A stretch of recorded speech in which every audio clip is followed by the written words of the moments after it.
বিসমিল্লাহির রহমানির রহিম। কিশোরগঞ্জ বেল্লির উপজেলা শাখার এটা কাম হইতো না, এই যে চলবো নির্বাচনী ফরম এমনকি মনোনয়নপত্র দাখিলের আজকের যে আয়োজন, সেই আয়োজনে আমি তারাইল উপজেলা শাখার সাধারণ সম্পাদক পদপ্রার্থী হিসাবে সকলের কাছে দোয়া চাই, আর সকল শ্রমিক ভাইদের কাছে আমি দোয়া চাই, আর সকলকে একটা করে ভোট দেওয়ার জন্য আমি বিনতি আবেদন জানাচ্ছি।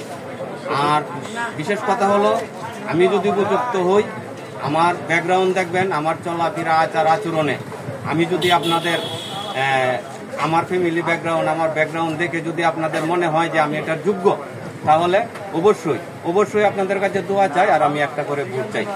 সকলকে আসসালামু আলাইকুম। সকলের দীর্ঘায়ু কামনা করি এবং সকলকে আল্লাহ যেন সুস্থ দেহ বাঁচিয়ে রাখে, এই বলেই আমি কথা শেষ করলাম। ধন্যবাদ। আসসালামু আলাইকুম সবাইকে।